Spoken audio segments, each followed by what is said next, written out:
Yes, this is the Powerful Comics Man channel with Chris Bakula Podcast. Sausawan Podcast in your area, on the internet. Hatid sa inyo ng Avian Water on Facebook and Spotify in your area. Okay, so, alam mo, Je, gusto ko lang sanang ikwento sa mga sausawan natin itong mahal na tubig na iniinom ko ngayon. Oo nga, Evian. Bakit kaya Evian ang tawag dyan? Galing yata to sa mga bundok ng Avian. Oo nga. Bakit kaya ang mga mineral water mga bundok lagi ang di ba? Kaya nga, dun kasi yata yung legit na source ng pure form ng tubig sa bundok. Mula sa ulan, tapos pupunta sa bundok. Anyway, ang napakamahal na itong hayop na botelyang ito. Magkano ba yan, Chris Bakula? Ito sa 7-Eleven ay 150 pieces. Diba? Napaka-social mo naman, Chris Bakula. Ano bang pinagkaiba ng Evian na yan sa tubig poso? Taka lang. Sa amoy, parang same lang. Sa lasa, lasang absolute. Lasang absolute. Huwag kayo magpapascam sa marketing shit na to. Lasang absolute, Je. No joke. Actually, nakatikim na rin ako niyan yung Evian na yan. Tapos, may isa pang brand nalimutan ko yung isa Tapos, more or less, mga ganyang magkasing level sila. Okay lang sana kung mga sparkling water kahit medyo mahal. Kasi may pinagkaiba May fizz Ito legit na water lang Mm-hmm. So, tas, di ba, mahal-mahal niya. Bakit ikaw mahilig ka dun sa sparkling water di ba? Bakit ka mahilig dun? Nakakabusog kasi siya. Dahil dun sa sa carbonation. Sa carbonation. So, para ka rin nagsa-soft drinks. Di sana bumili ka na lang nung CO2. Di ba meron nun? Para maging carbonated ang iyong inom. Kasi iba yung handling sa mga sikat na mga planta ng Perrier. Dati sinubukan kong maglagay ng ganun sa tang. Naging royal. Sarap. Royal. Masarap. May yung fizz, no? Di ba? Alam mo kung ano yung mga... ganun lang pala. Alam mo yung mga naunang mga sparkling water na parang royal? Ano? Yung mga extra jaws. Extra jaws? Alam mo yun? Kasi pag ang extra jaws, nilagay mo sa plain water, nagpi-fizz. Di ba? Sarap. Ibig sabihin, meron siyang parang baking soda na kasama. Yun yung kasama yun. Soda. Diba? Anyway, para dun sa mga sausaw, mga nanonood sa yung mga Team Spotify, maraming salamat sa inyo. Kung pwede lang, kayo, i-5 star tawag dito, rating nyo naman kami. Tama. Although, ano bang mga pangyayari, Chris Bakula? Mga pangyayari ngayon walang humpay na, feeling ko kasi, Je, ito simulan na maghiwalay kami ni Sofia, panay, hiwalayan na rin ang nangyayari sa mundo ng showbiz. Di mo ba nakita? Nung naghiwalay kami, si Daniel Padilla. Sino pa ba ang naghiwalay nun? Marami. Si Heart Evangelista. Kim Chu. Si Kim Chu. Saka si Ian Lim. Hindi si Heart Evangelista. Sorry, sila pa rin pala. Si Daniel Padilla, saka si At saka si Kim Chu, yun ang matindi. Si Sian yan. Tapos si Katniel. Si Ian Lim, hindi si Yang Gasa. Si Ian Lim, saka si Kim Chu. Si Daniel, saka si... dalawang... Catherine Bernardo. Tapos ngayon ay itong si... Tapos ito ngayon yung recent si Bea Alonzo, saka itong si Dominic Roque na akala ko magkakatuluyan na. Nakaset na daw yung kasal Kasi nung minsan napanood ko to, bahay na. Lisken pa pala, di ba? Yung Lisa Soberano. Isa pa yun. Oo. Pero nauna yata. Pero feeling ko peking relasyon yun yung Liskin Okay. Si Jay Manalo, saka sino ba? Jay Manalo? Si Angela Kang. May pelikula yan. Yung pinapainumin ng gata si Jay Manalo. Alam mo yun? Diyos ko po, napaka-unrealistic. Antindi nun, no? Dude, ito di ba yung setting noon panahon ng Hapon? Sana man lang kinover up nila yung tattoo ni Jay Manalo, di ba? Hindi naman siya Hapon doon, Pinoy siya noon Wala silang pakialam doon. Basta yung gatas, idaan mo sa suso at pek-pek mo at painumin mo si Jay Manalo, ha? Masaya na sila doon. Diyos ko po, walang ka-creativity to mga putnyet ng mga bold movies nowadays. Well, creativity naman yun. Kasi unique eh. Di ba? Saan ka nakakita ng ganun? Pinadaan sa mula sa Joga. Diba sa sa Pusod hanggang sa Kepyas. Yun lang. Pero yung feeling ko yung kwento, walang kwento eh. Hindi kagaya ng mga kwento nung araw, yung Silip. Napanood mo ba yun? Kay Sarcy Manuel at kay Maria Gonzales. Hindi, yung parang pinagkuha ng pangalan ni Gracia. Maria, nalimutan ko na. Pero alam ko sinasabi mo. Basta. Yung Maria Lopez. Yun. Maria Lopez, yan. Yan yung Silip nung araw. Yan. Maganda yung storyline nila nun eh. Yung Scorpionites. Yung guard. Diba? Si Dan. Dan Fernando. Yung Scorpionites 2, di ba? Teacher naman, mga teacher. Pero mas gusto ko yung 1 eh. Kasi masyadong, gusto ko yung mga realistic shit eh. Kasi yung unang-unang Scorpionites, namboboso tong si Dan Fernando. Ang hilig na topic no, mga may namboboso no, sa mga bold. No? Kasi totoo naman yun. Ako nung bata ko, namboboso ko eh. Pero yung mga kapit sa bagay kasi sa mga sa mga squatter, 'di ba, magkakatabi sila ng wag na tayo lumayo. Sa amin, sa barangay namin nung bata pa ako. High school yata ako noon. Pag madaling araw, syempre madaling araw yung pasok mo pag high school ka, 'di ba? Kailangan nandoon ka sa school ng mga 6 a.m. para sa flag ceremony. Habang nagbibihis ako sa may terrace namin, doon sa may tapat na bahay namin, nakikita ko ang bintana nakabukas at andun yung mga babaeng kasing edad ko lang at nagbibihis sila. Muna nakatapis, tas subal na yung tapis, tas magbabra sila at magpapanty. So nakakaboso ako ng hindi ko naasahan. Tapos, maganda ba ang iyong mga kapitbahay, Chris Bacula? Magaganda sila noong mga time na yun sa aking alaala. Tapos ang ginawa, ikaw ba'y nagsalsal? Gusto ko sana, kaso papasok ako noon, Je. Paano? Saka nakahanda ng breakfast sa baba. Baka mapagalitan ako ng aking ama't ina. Mahuli pa ako sa anong ginagawa mong hayop ka dyan? Paparaos na. Hassle naman kasi yun. Kasi sasampay ko yung towel eh. Oo. Puta, ibig sabihin inisnab mo kaganda ng iyong hindi, nanonood ako habang nangyayari yun. Kasi hindi ako makapagsalsal.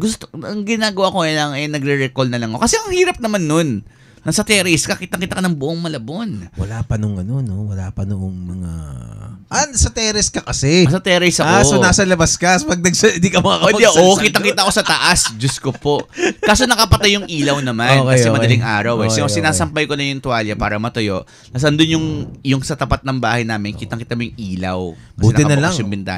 Para sa kanila, hindi pa uso mga smartphone na may camera noon. Actually, hanggang ngayon sa mga condominiums, uso yung mga bosohan. Kasi ang condominium na bintana, hindi naman tinted yan eh. So pag nakabukas yung ilaw ng condo pag gabi na, kitang-kita mo yung mga tao sa loob. At yung mga ibang nakakondo, may tropa ako may condo nun, meron siyang binoculars. Sabi ko, para sa itong binoculars na to? Ano ka, militar? Hindi, bro, pamboso to ng tapat na condo namin. Actually, gano'n. Ang sabi nung nakausap ko, hindi ko sure kung totoo yung sinabi niya. Maitanong nga kay Fiscal EJ. Pag daw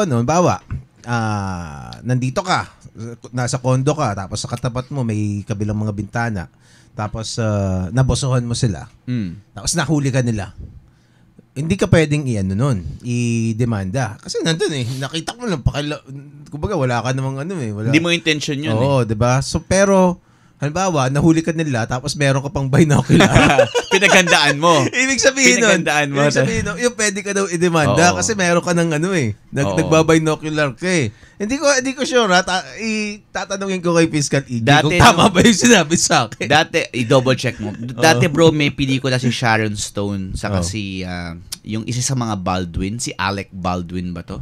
O si William Baldwin. Yung Sliver. Okay. Yung Sliver. Napanood ko yan pero nalimutan ko na ang kwento. Yung kwento niya parang may-ari siya ng condo. Actually, may-ari siya ng condo. Tapos nilalagay ng mga hidden cams. Yung condo niya. At itong si Sharon Stone ay nangupahan sa isa sa mga unit ng condo niya. At wala siyang atubiling binubusuan. Ang napakagandang at napakabata pa noon na Sharon Stone. At nung time na yun ng bata ako, kasi high school din ako nung panonood ko yun, gusto ko magkaroon ng condo at lagyan ng mga hidden cameras. Para bosohan lang yun ng mga, di mga yan, may apartment ako. May mga, grabe, yung mga may-ari ng as. Hindi ko na ngayon pangarap yun. Pero I mean, nung bata ako, sabi ko, siguro pag tumanda-tanda ako at nagkaroon ng negosyo, magandang negosyo na, lagyan ko ng mga hidden camera, itong condo or apartment, para bosohan ko yung mga tenants ko. Pag nahuli ka. Oo, kulong. Pero nung time na parang ang thrilling eh. Kasi nung ginagawa ni William Baldwin yun, akalain mo na fuck niya si Sharon Stone. Kasi alam niya yung mga galaw eh. Nanonood siya sa camera. So, kumbaga, isipin mo, hindi mo na kailangan basahin yung isip ng babae. Or alamin kung ano yung proper na discard sa kanya. Kasi nakikita mo siya dun sa kanyang free forms. Sa kanyang yung routine niya. Yung routine niya, kung paano siya, kung sino pinag-fingeran niya, di ba? Andun ka, so, ang gagawin mo na lang, kakausapin mo na lang siya. Oo. Ang isa pang common na tema sa kanila, di ba sa atin, yung mga namboboso, di ba? Mga butas. Saan? Kasi madami rin kasing ganyan doon sa mga squatter. Kasi mga plywood lang yung mga pagitan minsan eh. Saka minsan, magkakasilipan talaga kayo. Bukod doon bro, nung high school ako, kasi palipat-lipat kami, di ba? Nag-high school din ako sa Bacolod eh. Yung CR nung high school na yun, may butas yung pader. Tapos, di ba, yung isa lang yung pader nung CR nung babae sa kanang lalaki. So, lagi kami sumisilip dun sa butas na yun. Iba talaga pag nakakita ka ng butas eh. Ang common theme naman nung 90s sa mga US na bold, yung tema ng sa CR. Hindi, tawag ito. Glory. Basic Instinct. Akala ko Glory. Yung secret na mamamatay tao na babae. Si Sharon Stone na naman yan, tapos diba? itatali ka sa tatali ka sa kama. Oo. Diba si Madonna may ganun din siyang pelikula eh. Grabe yung Basic Instinct. Doon ko una-una nakakita ng kepay on movies, on film. Oo. Kasi bira ka makita ng ganun eh. Pero si Sharon Stone, pinakita niya yung kepay niya eh. Yung silip lang. Yung pag-dequator niya, 'di ba, sa Basic Instinct. Hindi naman kita yung tahong, pero yung grass. Oo. Yung di ahit na bush. Yun nga yung most post scene in movie history. Sa mga bata, tingnan niyo yun. Pero wala nang epekto sa mga bata yung ngayon eh, di ba? Ngayon hindi. Wala na, di ba? Dude, may OnlyFans na, may aluwa na. Kaya nga, tsaka yung sa Pornhub na lang eh, di ba? Parang yan na yun. Kumbaga parang puta na thrill na kayo dyan. Dati nga, di ba, pag may classmate ka nung grade school ka or high school, hindi mo makita yung yung kung paano sila na naka-underwear. Ngayon, dude, siguro pag grade school ka or high school ka, check mo na yung TikTok nila eh. Makikita mo sila naka-underwear. Oo nga eh, di ba? Diba? So, kumbaga parang nakita mo nung pinakita mo sa, boy, halika dito, tingnan mo ito. Ito yung one of the hottest scenes in movie history. Tapos pinakita mo yung basic instinct. Sabi ko, pinagjakulan mo yan? Ina, yan lang. Yan na yun, pinagjakulan mo yan. Yan eh. Di ba? Kaya kasi imaginein mo nung time yung tayo, 'di ba? Oo. Tapos kaya nga hindi mo malalaman kung gaano magiging iba yung next generations eh. Kasi tayo hindi mo kayang imaginein pa minsan yung kung anong itsura nung kaklase mo, nung crush mo pag naka-bikini, 'di ba? Hindi mo maisip eh. Sa akin, ang kagandahan ngayon dahil ito, based lang sa akin to sa own perspective ni Chris Bacola. Kasi noon sobra kang curious ko ano yung nasa loob ng babae. Kasi balot na balot siya eh. Yung nga lang malipad yung nanghangin yung palda ng classmate mo, tas nakitaan mo siya ng pink na panty. Oo. Sobrang big deal na yun eh. Kaya nga, naka-record na yun sa utak ko hanggang pag-uwi para pagjakulan eh. Oo. Parang tangina si Christine. Nakita ko yung pink na panty niya kasi tinangay ng hangin yung kanyang palda. Hassle pag naka-short. Oo, pero kahit naka-short, nakita mo yung kanyang mga puting legs, kaya okay pa rin, Je. Okay alam mo anong Oh. technique ko doon dati? Pag sa yung school kasi namin may ground area yun eh na sinemento. So pag umuulan yun, nagkakaroon ng sanaw. Ano yung sanaw? Yung paddle na Puddle of water. So pag naglalakad ka doon, Reflection. reflection. So may angulo na na-discover ko pag dito pala pag dumaan yung mga babae, makikita mo yung ilalim, Oo. makikita mo yung panty. So may salamin. Walang panty. Diba? Wow. Diba? Oo. So, ganun. So, Parang sa mga hotel. Mag-aabang ka na lang ng mga dadaan. Parang sa mga hotel yung may mga black na tiles, di ba? Oo. Pag sobrang kintab, sobrang nilinis ng staff na yun. Oo. Ay, naku, makakaboso ka talaga. Sa ano rin, naalala ko, ito, aksidente lang naman. Nagkataon lang na na dumadaan ako sa Glorieta, isa sa mga escalator doon. Merong angulo doon na pag tumingala ka, makikita mo yung panty ng mga sa Robinson's Galleria, ganun pa naka-skirt. rin. Nakita mo ba kung paano kinonstruct yung escalator ng Robinson's Galleria? Hindi ko na maalala. Pa-X bro. So, oo. So kung tumingin na sa taas, makikita mo sa Shangri-La din, ganun. Oo, so diba? talagang walang kawala. Pero sa perspective ko kasi simula noon hanggang ngayon, ang kagandahan ngayon, mas less ngayon yung yung sobrang libog ka. Kasi nakita mo na Ibang klase, no? Ibang klase yung nagawa noon. Dati, bro, siguro magdala ka ng tao nagmula sa 90s, dali mo dito, malamang lahat pinagjakulan niya Oo nga Kasi halos takinan kayo, kitang-kita na lahat. Punta ka sa jeep, kitang-kita na lahat. Dati nga sa nung mga panahon ng Kastila, di ba? Para makita mo lang yung sakog, jakul na. Jakul na Jakul na si Lolo Kaya nga sobrang kitang-kita mo na lahat, bro. Naghahanap na ngayon yung mga tao na na mga at least nakadamit lang. At least ngayon may mga fetish pa lang or kilikili lang. Parang dahil alam na nila alam ko na yan, panty, ngayon kasi parang meron pang deep fake. 'Di ba? Oo. So, yung mukha lang kaklase mo, 'di ba? Naka-opisina mo, ilalagay mo dun sa pero nung araw nauso na rin sa atin yan, Yung mga celebrities na hindi nagbo-bold tas ilalagay mo yun dun sa 'di ba nauso yun Parang may deep fake na nung time na yun Pero lang yun, mga picture lang. Picture lang. Photoshop, no? Oo. Si Dati wala pang Photoshop noon, yung mano-mano pa yun. Dati si Mylene Dizon, nung hindi pa nagbo-bold, may ganun siya. Tapos sabi ko, tangina, sarap si girl pa ito nagbo-bold. Tapos nag-bold din pala siya eventually, di ba?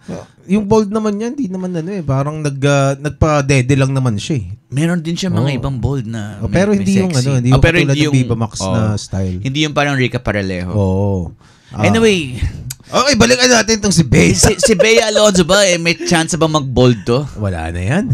Kung magbo-bold yung si Bea Alonzo, dapat matagal niya ang ginawa. Kahit kunwari nanay siya sa isang squatters areas na nagpapadede lang. Pwede bang ganun? Nilalabas lang yung suso niya. Pagkatsa ko lang ko pa rin yun. Pero ito si Bea kasi, mayaman na yan Hindi niya na kailangan ng mga ganung rules. Unless, tingin niya magiging pang legacy niya yan, 'di ba? So ilang taon na ba sila nito ni Dominic Roque? Yan ang hindi ko alam. Kasi so bakit daw ba sila ito pala. Actually yung pinakita mo dun sa video ni Bangis 'di ba na forward mo. Ay, gusto mo panoorin ng konti? Wag na, ang lahang haba Sabihin na lang natin. Ang sinasabi niya kasi kung bakit daw isang dahilan kung bakit sila naghiwalay. Dahil kasi kakasal na sila 'di ba? Oo. In-announce nila engaged na sila May ring nga Oo, ang sumabit sila doon sa prenuptial agreement. Ano ba itong prenuptial agreement, Je? Hindi ko sa mga di nakakaalam. Ano ba ito? Ang prenuptial agreement ay basically isang kasulatan na between doon sa ikakasal na depende, may mga details yan. Meron ba kayong ganun ni Len? Wala kaming ganun. Hindi kami ganun kayaman para mag-prenuptial agreement. pero ang magiging ang magiging system nun, basically, usually, ang sasabihin nun, yung kahit naging mag-asawa kayo, kasi automatic by law sa atin, pag naging mag-asawa kayo, magiging conjugal lahat ng properties nyo. Tama. Conjugal, ibig sabihin, kung may bahay ka, yung lalaki, pag nagpakasal ka, bahay automatic, dalawa na kayong may-ari ng bahay na para kayong may joint account. Oo. So, magiging conjugal property na yung bahay nyo. What's mine is yours and what's yours is mine. Tama. Exactly. So, ngayon, pag may prenuptial agreement, basically, papawalang bisa mo yung default na, na sistema. Talaga? Ang mangyayari, parang okay, yung sa akin pa rin. Pag naghiwalay tayo, wala kang karapatang maghabol dyan sa mga properties na yan. O doon sa pera ko sa bangko, doon sa mga bahay or sa sasakyan or whatever, assets. Kumbaga mag-asawa tayo pero kanya-kanya pa rin tayo. Oo, ganun. Tapos minsan, ang mga determining factors dyan would be, minsan, pag nag-cheat ka lang, naghiwalay kayo, pero nag-cheat ka, tsaka lang magiging effective yun. Meron ganun. Meron talagang from the get-go, talagang wala. Or nang boso ka, ganun, nang boso ka. Pwede ba basta, minsan kasi parang pag nag-cheat ka, wala ka makukuha. Pero kung hindi ka mag-cheat, maghiwalay kayo, may makukuha ka pa rin. Kumbaga parang cheating lang yung deal breaker. May mga ganun Pero merong mga tawag dito, yung talagang wala talaga. Pero sa mga prenup, depende. Basically, depende na kayo kung paano mo i-formulate yung mga detalye. Pero sa mga prenup, kalimitan ng mga nakikita ko, parang pabor lahat sa babae. Depende. Lahat ng mga lalaking Hindi prenup yun, tol. Sa batas pa lang, pabor na sa babae talaga. Hindi lang sa lahat. So, yung kasi... Usually. Naririnig ko to sa mga rappers Si Kanye West, merong kantang Gold Digger. Yung, she take my money when I'm in need. Tapos meron siyang lyrics doon, some girls want prenup. Say, we want prenup. Tapos parang siya, pinagmamayabang niya, di bibigay ko yung prenup sa kanya kasi mayaman ako. Kasi siya sabi niya, I ain't saying she's a gold digger, but she ain't messing with no broke nigga. So parang pinagmamalaki niya yung prenup, si Kanye West. Parang gusto mo ng prenup? Okay, kasi di mo na ako broke nigga. So, coming from Kanye West's lyrics, naisip ko, puta, pag may prenup pala, obligasyon ng lalaki yun na ibigay sa babae nagre-request nun. Hindi. Kabaliktaran nga Kabaliktaran. Pag walang prenup, obligasyon mo talaga, by default. Oo. Teka, unang-una, hindi, sa lyrics ng kanta, nakabase ako. Sa lyrics ng kanta, parang pinagmamayabang kasi ni Kanye West na kaya kong magbigay ng prenup. Nag-agree ako sa prenup. Pabor sa kanya yun kasi mayaman siya. Kasi mayaman ako. So, ibig sabihin, kung pinagmamayabang niya yun na parang kotse, na parang kwintas, ibig sabihin, yung babaeng chick niya that time, kung si Kim Kardashian yun, hihingin ko talaga sa iyo yun kasi mas malaki ang makukuha ko sa marriage na to kesa sa iyo. Kasi mas mayaman ka sa akin. Pero sa case ni Bea Benedicto, Bea Alonzo, siya yung mas mayaman kesa kay Dominic, tama? No. Presumably, I think it's safe to say na mas mayaman siya. Kasi may asyenda oo nga. Bumili daw siya ng isang bahay doon kasi nagka-issue yan sa mga Aita, di ba? Parang pinapaala, tas in-explain pa niya kay Kuya Boy kay Boy Abunda yung territory niya, ganyan. Sabi ko, tangin ng Bea Alonzo, ito, gobyerno? Di ba? Gobyerno ka pa? Well, klaruhin lang natin na yung mga, usually kasi, yung mga batas na default, hindi ako expert, of course, pero kumbaga may alam ako ng konti. Yung mga ipa-expound na lang natin sa mga abogado. Okay, so halimbawa, naghiwalay kayo, usually pag bata pa yung mga anak, automatic sa babae mapupunta yon. Yung anak. So doon pa lang, 'di ba? So ikaw, tapos ang lalaki obligado kang magbigay ng sustento. Kagaya ko ngayon. Oo, 'di ba? So wala naman tayong doon. Wala naman tayong reklamo doon kasi baga parang Pero doon sa mga lalaking walang kakayahan, you better be kasi pwede ka makulong ng abandonment. Kaya nga, tama. Oo. So isa 'yon. Tapos halimbawa, usually kasi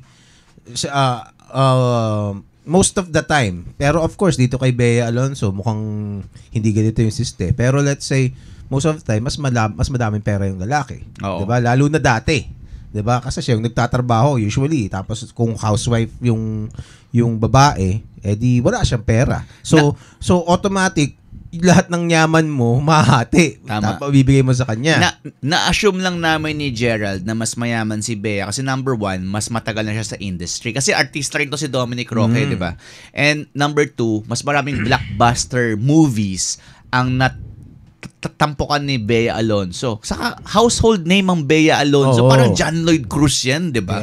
Or Christine Hermosa. So, basically, yun yung mga top 2 siguro. Kung bakit parang pabor sa babae yung prenup.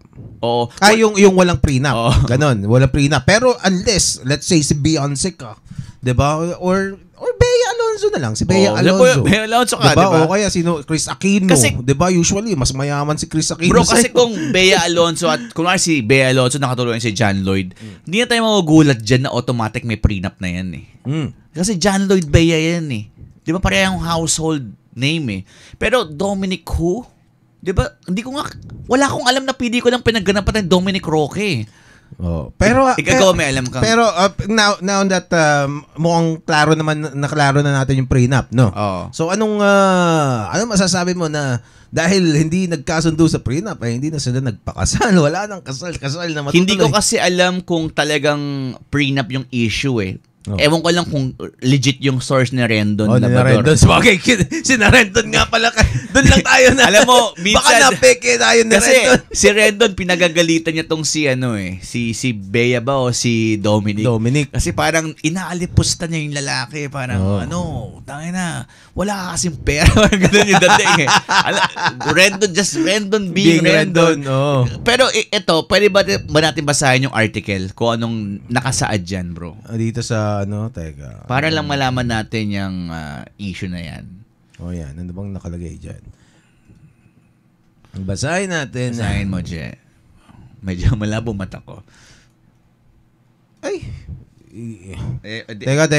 May article pala. Ito na. Yan, sige. Kita mo? Ito. Amid breakup speculations between Bea Alonzo and Dominic Roque, close friends of the actress who are also part of her creative team shared a remark on social media regarding certain manipulative sad boy ang tawag sa kanya kay. Manipulative na sad boy pa. The worst combination. Teka, so itong Nina Ferrer on Threads, Alonzo's road manager Nina Ferrer shared the graphic text that defines a manipulative sad boy. Tapos red flag. Tingnan natin. Ano yung wala naman eh. Parang lang siya, bro. Wala naman, di ba pinakita yung... Parang lang siyang cryptic message. Wala naman siyang pinatatamaan. Pero in-assume na itong mga mokong na mga fans ng dalawang ito na siguro manipulative sad boy itong... Pero kinonfirm na ba nila na Si Boy Abunda nag-confirm na break na sila. Okay. Ito yata. Pero ito, yung age gap. Yung age gap kasi nakikita ko dyan eh. Masyadong malayo eh. I can just assume na si Bea kasing age natin. Nasa 40s. Wala pa naman. Mga 30, 38. Ganun. Teka. I-search mo nga. Tingnan natin. Bea Alonzo. ChatGPT? Hindi. Bea Alonzo age. 36. Tama. Mga 36 nga. Tapos 31 to si Dominic Roque kasi mga mga classmate. Classmate to ni Myron sa ni attorney Sid Detanco sa UE Caloocan. Kabatch nila tong mokong na ito at happy sila nung nalaman niya na naging shota pala ni Bea Alonzo ang kanyang classmate dati sa college. Natuwa ba sila? Tunay bang natuwa sila? Yes! Naging Jota! Hindi kasi parang Dominic Jota. I can just feel yung yung pagkatawa kasi classmate mo, nakakalaro mo siguro mag-basketball yun o siguro pinapautang mo dati yun tapos sumasabit-sabit kayo sa jeep papuntang UE tapos ngayon, tangin na mo, kinakatot mo sa Bea Alonzo ngayon, ulul ka. Dati yung pangit no. Dahil mo yung parang natutuwa ka in the sense na parang nakita mo siya paano mag-mature. Tapos ito na siya ngayon. Mahuhututan din niya ng pera si Bea Alonzo. Tingnan nga natin tong ay wala na, hindi na available to eh. Anyway. So yung age gap plays a major role dun sa dalawa. Paanong Kasi bilang lalaking nakakabata, entering into a relationship na meron kang older woman, like 5 years hindi yung 3 years hindi counted yun. Technically parang magka-age pa rin kayo nun eh. Pero 5 years Putang ina ka ChatGPT. Tigilan mo ako, naka-on ka pala. Stop! Taka lang. So, bro, kasi ito based from my experience to, nakapag-date na kasi ako ng ng woman 5 years older than me and umabot pa ng 10 years older. And yung isang characteristic or trait na meron yung dalawa na yun ay yung dominance. Well, depende yun sa ugali ng babae. May mga dominant talaga ng babae. Basta pag older sa'yo, nakapagrelasyon ka na ba ng 5 years older than you? Hindi naman. Pero, ganito may mga babae kasi kahit mas matanda, pwede mong utu-utiin 'di ba? Depende sa ng babae yun. Just because pero mas matanda siya. Pero relationship ang ibig ko sabihin, like nag-sex kayo, ganun. Iba kasi pag magkaibigan lang kayo or acquaintance mo lang yung matandang babae. Sa nagse-sex kayo, andun kayo sa isang relationship na romantic relationship. Iba yung concept na yun And pag nasa isang romantic relationship ka, you're building a life together or even a family.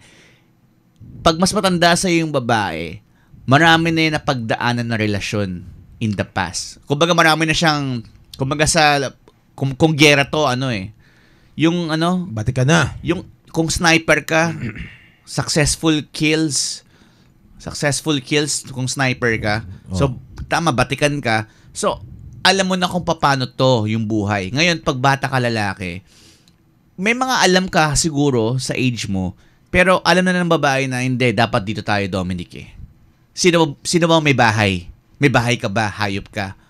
Susunod ka lang sa akin Well, ganito. Maaring common din yan. Kasi ganito usually, men, especially good-looking men, at saka hindi naman mahirap tong Dominic na to, 'di ba? Usually they would find bata pa siya 'di ba? Mga 30 pa lang siya. 31, Usually they would find somebody either kasing around kasing edad niya mas bata sa kanya. 31 pa lang siya. Diba? So, yung mga kung magkakagusto siya sa isang mas matanda na babae, usually yung mga babae na yun would be people who are more accomplished than them. 'Di ba? So kung pwedeng tama ka doon kasi si Bea mas mayor siya, 'di ba? Oo naman. So, Bea Alonzo yun. Tapos mas may pera siya, 'di ba? Mas may yabang. 'Yon. Mismo. Mas may yabang siya, 'di ba? Oo. Or at least mas may yabang siya compared dun sa mga mas batang babae sa kanya. Oo. 'Di ba? Dun sa mga 20 somethings. 'Di ba? Alam mo katulad ni sino bang mga 20 something? Sina Maris Racal, 'di ba?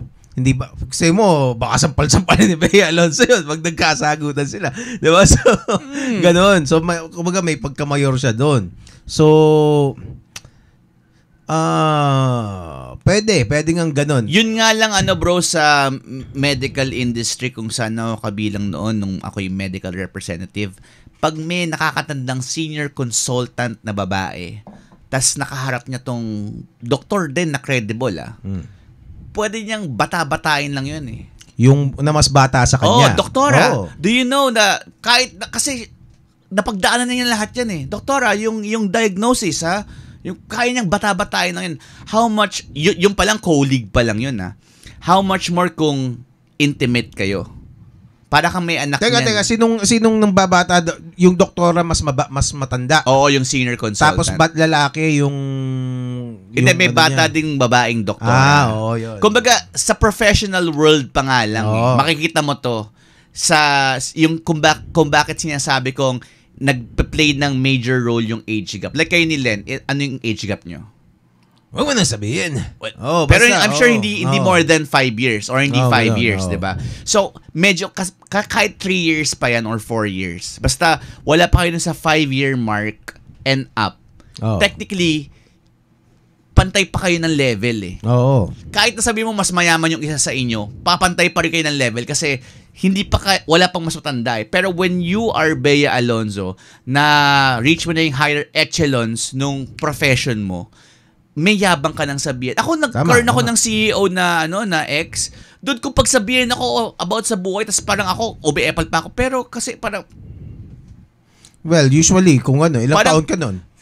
35. Diba? Tapos siya, nasa 42.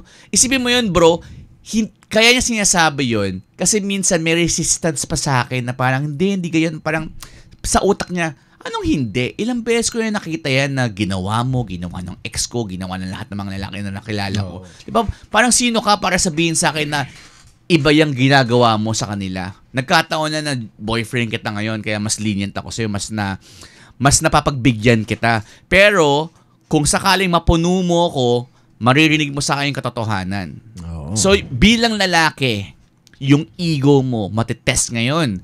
So anong gagawin mo? Ipapagpatuloy ba yung relasyon na yon? Or magiging bitch ka lang for life?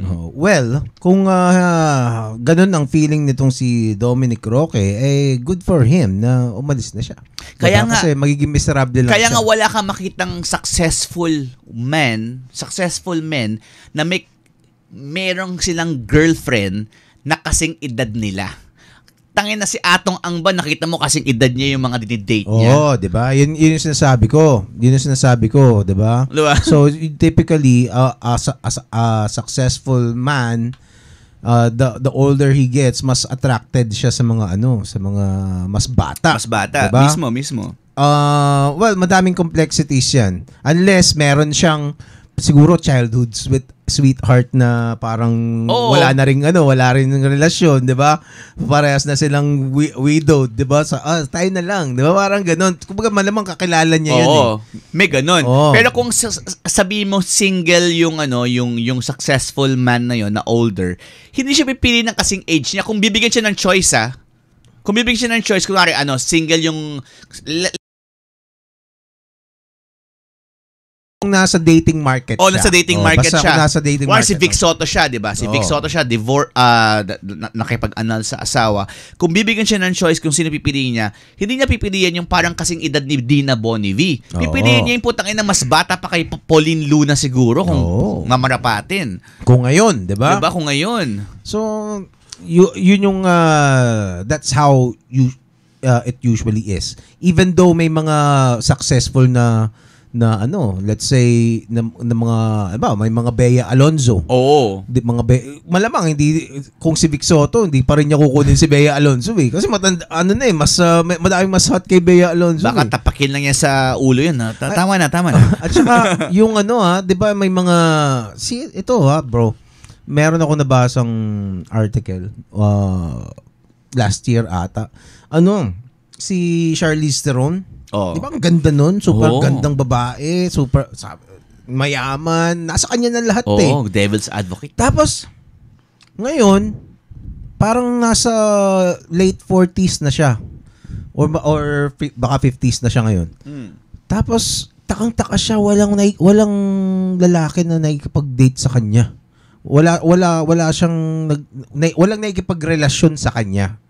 'Di ba? Takang-taka siya sa ano bang kulang sa akin? Si Charlize Theron na ako. Napakaganda ko, napakayaman ko. Tapos walang magkagusto sa kanya. Well, reality talk, Charlize Theron, you have passed your prime. Well, kung sa ganda at sa ganda, maganda pa rin siya. But you have passed your prime. Pero the men na mga kasing edad niya would gladly date her for a while, 'di ba? For sex, ganyan. Mga ganyan, parang enjoy her company.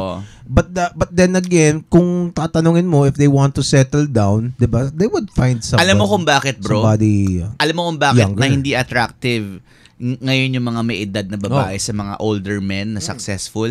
Kasi 'di ba, ang mga lalaki, it's all about procreation So gusto mo ng competent partner, which is a female, na mag-alaga ng baby mo, na that will be raised sa world.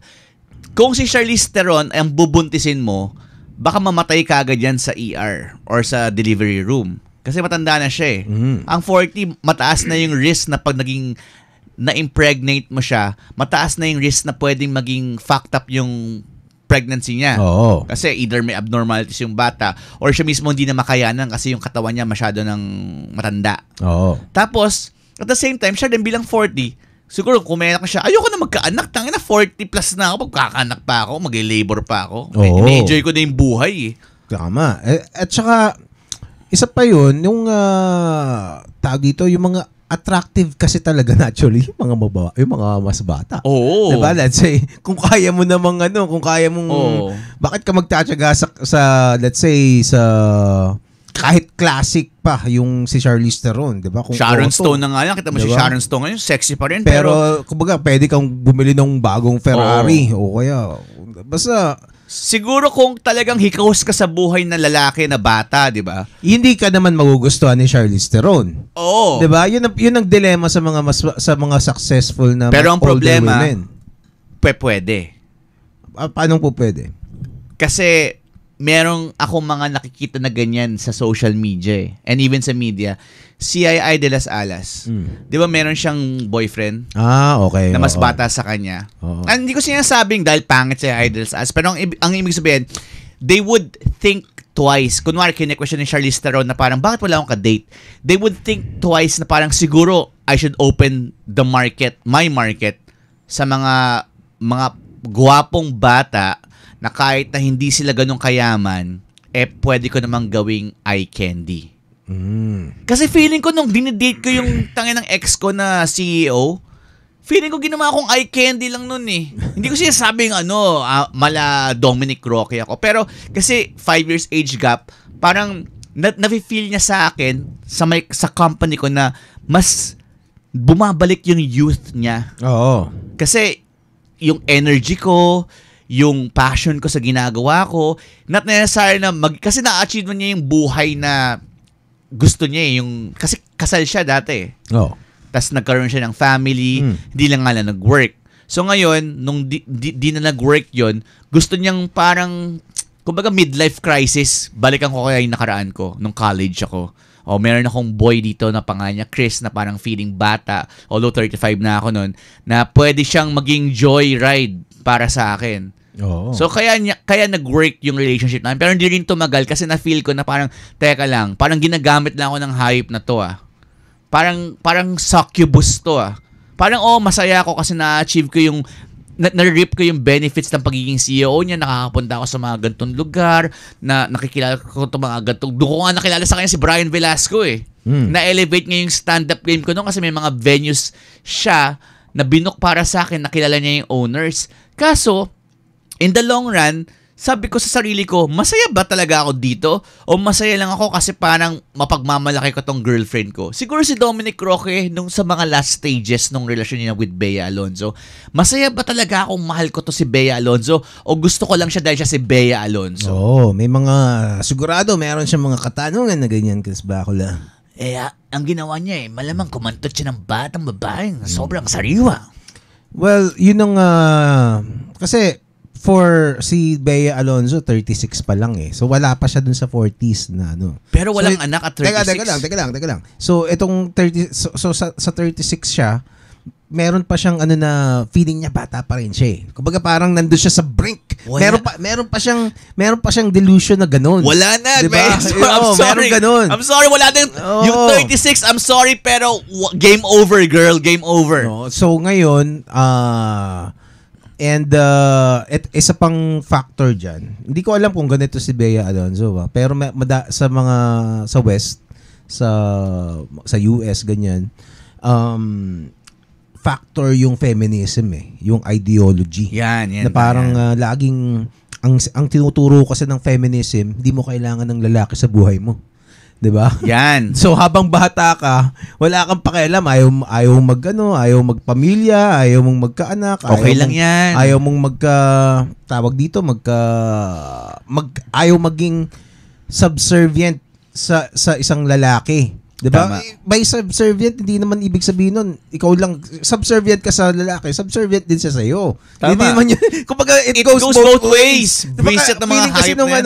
Kasi yung lalaki, pag natali ka sa isang committed na relationship, magiging ka rin Tama. Subservient ka rin Kaya nga. Parehas lang kayo magiging subservient. Kasi yung mga ganong tao, bro, pinipili lang nila yung gusto nila na makita. Hindi nila nakikita yung konsepto ng relasyon. Give and take yan. Kaya nga. So ngayon, yung mga babae na biktima, sasabihin ko na yung word na yun, na biktima ng ganitong ideology na parang, hindi ka dapat parang girl boss, 'di ba? Yun ang boss nila, parang ang maging goal mo ay magpayaman ng sarili mong pera na pwede mong sampalin ng mga lalaki na gustong humindot bayaran sa'yo. lahat ng pwedeng bayaran. At saka kung let's say you can also be as promiscuous as you want. Why you can just sleep around with no consequence or not thinking about consequences and still be okay and still be looked upon as somebody na kagalang-galang. Tama. Diba pa? Which goes against our culture, 'di ba? Kasi yung kahit naman yung iba yung sinasabi na yung mga let's say fuckboy ka pero loser ka na fuckboy. Hindi ka rin naman ginagalang ng mga tao eh. Kaya nga, 'di ba? Pero loser ka na, kung fuckboy ka pero let's say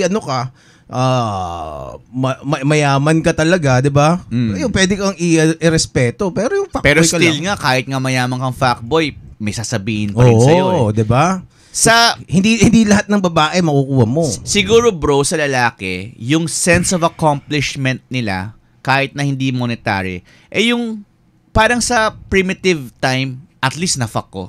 Oo. Ganun lang Ganun. Ang babaw lang, di ba? Oo. Pero it doesn't work sa mga babae.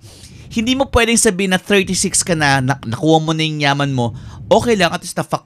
Hindi ganun yung mindset ninyo.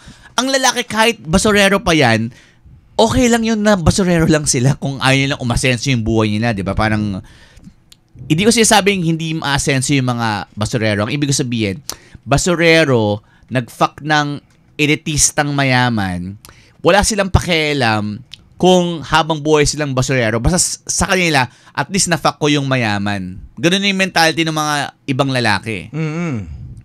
Well, yun yung isang maaring nangyari kay Bea. Kasi ang ganda naman ni Bea, 'di ba? Or well, ang huling relationship niya na alam ko bago yung Dominic na yan, yung kay Gerald Anderson eh. Nako, diba? Na pinagpalit siya sa isang batang babae. Diba? Huwag na tayo lumayo. Tapos nagalit siya sa nagalit si Bea doon. Social media. Alam ko, ang dami niyang hanash doon. Parang inaway pa ng mga fans niya si Julia. Inaway pa pero wala siyang panama kay Julia, bro. Pasensya na kahit walang boob si Julia Barreto. Mas bata sa yan, girl. Oo. Dadating din si Julia pag sa ganung edad na may papalit sa inyo. Pero I'm sure kasi ngayon si Gerald at peace na siguro siya with Julia kasi mas bata. Di hamak na mas bata sa kanya si Julia Barreto. Well, itong si Gerald Anderson naman parang tinanong siya kung gusto niya magpakasal. Parang alumpihit pa rin si Gago eh. Gusto pa rin magpaka-fuckboy. He is in his prime, bro. Wala pa nga siya sa Vic Soto era niya eh. Oo, 'di ba? Di ba yung ang payo ni Derek Ramsey na parang ayaw magaling kay Derek. Sabi niya kung gusto magpakasal, mga 40 ka na magpakasal. Yun ang niya. Pero 40 na ba siya? Parang mukhang mas 40 na to. Di ba nagpakasal siya kung pakasal ka in your 40s. Okay. So di ba na pinakasalan niya si Ellen Adarna, di ba? So, yun. Napaka-well off naman itong putang inang Derek. Kaya nga, di ba? Dude, kasi it's easy for you to say kasi Derek, pero ito no knock off sa mga walang pera. I think and I believe na pwede ka naman magpakasal kahit na hindi ka 40s. Basta ready ka na. Of course. Mentally. Oo. Kasi yung mga ibang tao, bro, takot silang magpakasal kasi feeling nila may expectation eh. Yung ring, 'di ba? Naging viral yan. Yung ring, kailangan ganito yung presyo. Oo nga. Tapos may same day edit. Hassle 'Di ba? Parang pinag-usapan pa ng ating kaibigan na si Lisel yun, na parang girl, kasi itong mga social media to masyadong extreme eh. Parang okay na naman kahit 200. Tangina 200 engagement ring. Seryoso ba kayo? Mga hayop kayo. Ba't kayo bibili ng 200 pesos na engagement ring? Ano sabi ni Lisel doon? Ito baka inaano ko messed up ko yung message niya. Pero yung stand kasi ni Lisel, kahit dati pa lang, yung guy should be the provider, di ba? Oo. So, syempre, sa kanya, bigay mo yung best mo. Oo. Para maibigay yung ring na deserve ng girl. Kasi kung 200 pesos yan, I'm sure, walang kwenta yan. Oo. Wala talagang kwenta yan. Di ba? Actually, may point naman yun. May point naman yun. Hindi naman ibig sabihin, kumbaga parang, sobrang baba naman kasi yung 299, Sobrang baba, di ba pa? Pero yung mga, yung mga masa, ay grabe, mayaman ka kasi. Parang, Diyos ko po, meron ka bang, Unang-una, hindi naman, ano ba yung lalaking yun? Di ba? Saan akong pulubi yun? Di ba? Okay lang eh. Di ba? Kung taong grasa, di ba? Kung taong grasa siya, sige, okay na yung 300. Pero kung nag-work ka namang 9 to 5, di ba? Oo, di ba? Pero anong pang priorities mo? 200 pesos na engagement ring? Kumbaga parang sobrang, ganito kasi pwede naman kasi, may mga babae kasi na hindi importante sa kanya yung engagement ring. 'Di ba? Tama. So may mga ganun talaga, okay lang kahit wala. Oo. Pero kung nakakahanap ka ng isang babae na gusto meron, 'di ba? Tapos kumbaga importante sa kanya yun Wala kang magagawa doon. Tama. 'Di ba? Gusto mo siya, 'di ba? Yun ang nagustuhan mo bigay mo yung gusto niya. So kung hindi mo mapoprovide yung mga requirements niya, hindi ka matatanggap. Saka hindi mo siya mahal kasi ako doon hindi hindi mahal. Pwede kasing mahal niya. Ayaw niya lang i-fulfill yung gusto yung pangangailangan niya. Naniniwala ako diba? ganito We live in a world na sobrang weak ng mga lalaki na parang ayaw nilang mag-work para ibigay yung gusto ng babae. Ito, bro, nung gusto nung girlfriend ko na CEO dati, yung Pandora. Yan yung Pandora na brand. Na, yung silver na mahal. Binilang ko siya ng earring na yun. Kumbaga, hindi ako kumain para sa first anniversary namin, maibigay ko yung earring na yun na worth 9,000. Na gusto niya. Hindi niya hiningi pero pag dumadaan siya doon, nakikita ko na titingnan niya yun at gusto niya. At sasabi ko, bibiling ko yun. Bibiling ko yun para sa kanya. Yun ang sinasabi ko, yung effort. Pero yung 200 pesos, wala akong makitang effort doon sa kahit sinong 9 to 5. Diba? At least gawin mo man lang 2,000, diba? It's not about the price. It's about how much do you want your woman to be happy? Meron kasing kahit sa nature, 'di ba? Yung mga ibon. Yung mga ibon mismo, yun 'di ba yung mga ibon, yung mga gagawa sila ng nest. Bawa yung may mga ibon kasi, dos mga hindi nakakaalam. May mga ibon, species ng mga ibon na ang gagawin, ang mating ritual nila, kasi madaming mating ritual sa mga ibon Peacock. Yung isang ibon, gagawa siya ng nest na yung iba clay pa Gagawa sila ng clay na So yung lalaki ilang araw niyang gagawin yun. I-sculpt siya ng clay. Tapos pagtapos na yun, madami sila dun yung nakita ko parang nasa may kuweba, dun sila gumagawa ng mga clay na mga nest. Tapos yung mga babae, isa-isang pupunta doon, titingnan nila kung alin yung gusto nilang nest doon. Tapos yun doon siya makikipag-mate. Tama, so, 'di ba? 'Di ba? Tapos kung bawa, gumawa ka, tapos hindi nagustuhan nung babaeng ibon, hindi ka ako pipiliin. So parang ganun din 'yun sa Meron pa nga isang ibon din yung parang gandaan sila ng lipad or ng forma ng lipad. Tapos kung sino yung napa-impress yung babae, yun yung pipiliin ng babae na mate. Diba? Mother Nature. Yun na nga lang yung basihan natin kung dito sa aspetong ito sa tawag dito, kung sa atin, meron din tayong mating rituals. Ngayon, ang kultura natin, yung mga isa kasama dyan, yung mga rings. Diba? So, teka, hanapin natin yung Sige. Tingnan natin kung pag kasi wag na. Ito. Tingnan natin to. Many of you may wonder why a robin fights with himself in your car's side mirror or hubcap, or worse, in your home's windows. Why would the bird do such a thing? It's simply a testosterone-fueled male battling what he believes is a rival. Solution? Transfer your car to a different place or conceal its deceptive windows. If the reflection from your house's glass doors or windows confuses the birds, reduce the reflection by drawing curtains or hanging anything else throughout the year. As the hours of sunshine hits a specific level, physiological changes occur in birds that prepare them for breeding. How do nesting to attract birds mates when territories are being claimed. So mali pala in most species, females choose males based on their overall quality and vitality. Males promote their potential as mates by displaying vivid breeding plumage during courting displays, delivering food to females, showing their capacity to construct nests, and singing, drumming, or calling. Ibon lang Most yan, ha? species have social pair bonds Walang that keep pera yung males ibon and na yan, females together throughout the mating season. However, promiscuity is not unusual. Yan, yung mga DNA lalaki analysis gumagawa has ng shown mga that nest. even Diba? birds thought to Tangina. mate for Tas life, ikaw? such as bluebirds, are not always loyal. It is conceivable for various males to father nestlings in the same nest. Males of several species, such as the red-winged blackbird and Gerald the house Anderson wren, yan. may have many mates Anyway, simultaneously. I think we've made our Females of point. yun na yung point namin ni so, Je.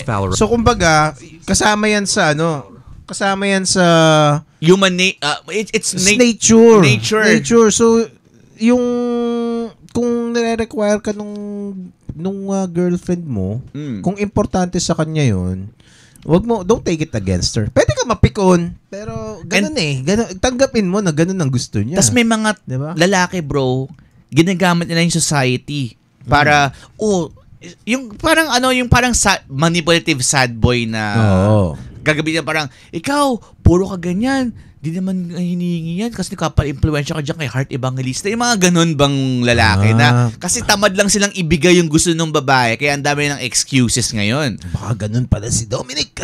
Parang ikaw may bahay na tayo, Bea, ano pa pang kailangan mong gawin? Alam mo, Well, Dominic. hindi natin malalaman kung ano Alam mo, talaga. Dominic, kasi ano eh. Which is sa totoo lang, wala naman tayong pakialam sa kanila. Kaya nga. Pero ako, mahirap talaga mag-date ng older women pag Tayo naman bata ka. Tama. And kumbaga, yung mga social aspects, wala tayong pakialam. We just wish Bea and Dominic the best. Pero we just comment on the things that happen. Diba? Ganito kasi yung mangyayari nun eh. Pag bata ka lalaki na nag-date ka ng 5 years older or 5 years more than you, kailangan mo maging bitch nung girl na yun. Yun lang. Para mag-work yung relationship kailangan mong mag-adhere. Makikinig din naman siya sa'yo sa mga advice mo sa kanya. Pero at the end of the day, ang mangyayari, yung kagustuhan niya. Kasi siya yung mas dominant sa'yo. Siya yung mas may pera sa'yo. At kung hindi mo kayang sumabay doon, kagaya ng ginawa ko, nakipaghiwalay na lang ako, di ba? Or you can step up. Di ba? Yun nga lang, kaya mo bang mag-step up? Hanggang gaano ka willing mag-step up? Yung friend ko na may doktor na girlfriend, yun yung ano niya dati. In competition siya doon sa doktor niya na girlfriend. Hindi pa niya fiancé, hindi raw sila ikakasal eh.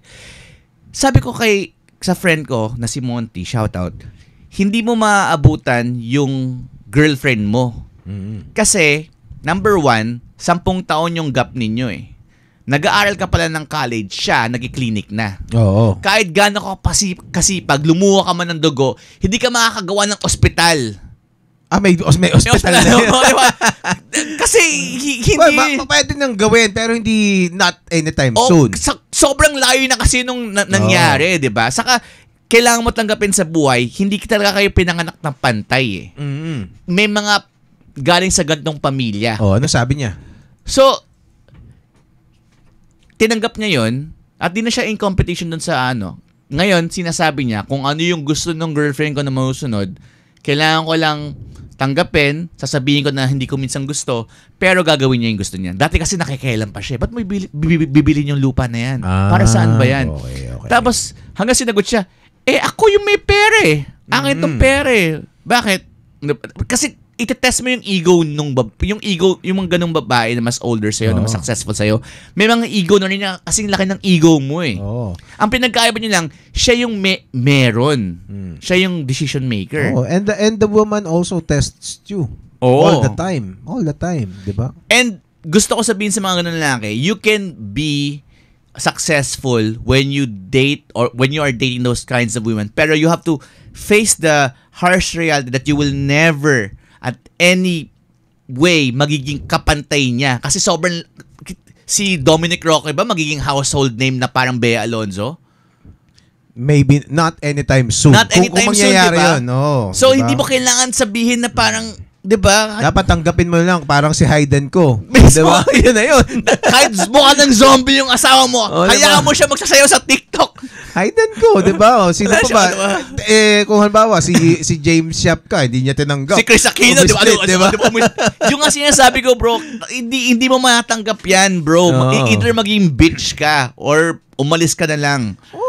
Well, self-preservation na rin lang yung iba, di ba? O kaya, ewan. Ako naranasan ko yun eh. Kung gusto mo ng peace bilang lalaki, kung nagmamatter sa'yo yung masculinity mo at ayaw mong ma-dominate, mag-settle ka dun sa babaeng medyo at par dun sa kakayahan mo or mas successful ka at makikinig siya sa'yo. Kesa dun sa babaeng na-achieve na niya yung success niya tapos minamando-mandohan ka lang niya. Kasi pwede naman mag-work eh. Pero kailangan mong babaan yung ego mo.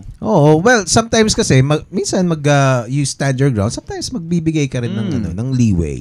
Diba? Ang ayoko lang ngayon, bro. Like I said, parang hindi lang yung babae ang na magiging submissive. Kumbaga pwede ka ring hindi submissive yun. Parang give and take. Parang you should know your partner. Ang ayoko lang, bro, ngayon sa society, bakit tila baga pag may hiwalayan na ganito ba't biniblame lagi yung lalaki? Ayan ang hindi natin masisisi din. Hindi ba pwedeng itong si Bea kasi meron niyang merong hindi ko alam kumbaga parang darling siya ng mga ng mga fans na nung naghiwalay sila ni Gerald Anderson, 'di ba? Parang baka behind closed doors, monster pala eh, 'di ba? Oo. Tapos well, hindi ko alam. Basta ako hindi ko man siya na-meet personally, so wala akong masasabi. Basta ko ang basa ko diyan sa mga ganyang age gap, kung hindi kaya maging bitch nung guy doon sa dominatrix niyang girlfriend o fiancé, get the hell out of Dodge. Well, I suppose he did just that. So, congratulations for diba? Escaping. Then, well, it's also good for Bea, 'di ba? Kasi kung magiging toxic lang yung relasyon nila, it's for the better. O baka yung isa gusto magkaanak, yung isa ayaw. Madami. Factors. Madaming factors na hindi na natin yan. Oo. Bahala na kayo sa buhay. Bahala na kayo. 'Di ba? Pero siguro yun na muna. Tapusin natin tong episode na to, Chris Bakula. Okay. So good luck, Bea. Good luck, Bea. Pero kung ikaw ay nalulungkot. Si Nico David si Nico David. Puta pin-PM niya si Bea Alonzo. Ayop ka talaga, Nico David. Ano bang height na to ni Bea? Hindi naman siguro 4'11". Hindi, yaman na. Abot mo ba? Maabot mo ba? Baka hindi na mag-guest si Nico David sa atin. Sorry. Hindi, mag-guest pa rin yan. Mahalaga yung abot mo. Hindi, pero mahalay mo, makasilat si Nico David ng may alternate universe na mag-jowa si Peter Dinklage nga, di ba may jowa? Kaya naman si Peter Dinklage. Si Tyrion Lannister naman. Hindi kasi sabing parang midget si Nico David kasi si Tyrion midget yun, di ba? Pero ibig sabihin, may kapansaanan na naman talaga yun di ba? Pero alam mo, nung sa sobrang sikat ni Peter Dinklage, hindi mo na nakikita yung yung height niya. Oo nga. Parang Peter Dinklage yun, si Tyrion Lannister yun. Pero may PWD card ba sa para sa mga unano? Meron ba kayo? Gagamitin ngayon ni Peter Dinklage. Yung mayaman na yun Oo, di ba? Pagkapunta ng Jollibee. Feeling ko may PWD card yung mga unano. Siguro naman, Tingin ko naman, ano agad yun? Approve agad yun. Nanonood ka ba ng mga... Nanonood ka ba ng mga porn na yung mga midget, fina-fuck yung mga regular size woman? Nakanood ako ng gano'n. Hindi, sa akin, babae yung midget. Pero parang hindi ko kinaya. Gusto ko lagi yung lalaki yung underdog So siya yung midget, tapos fina-fuck niya yung yung babae. Pero yung dick din na ganun din, yung regular size lang din Hindi na maliit. Oo. Sila lang yung maliit, yung katawan. Oo nga. Napunta sa mga midgets. Real quick. Yun tayo nang pinabagsakan natin, Chris Bakula. Oo nga, alam talaga. Bakit ganito tayo? Ay nako. Malamang itong si Bea ay mag-sex free. Ay nako, Bea. Wag na, baka kung ano pang masabi ko. Yun na muna tayo, Chris Bakula. Okay. Paalam. We are out. Bye-bye.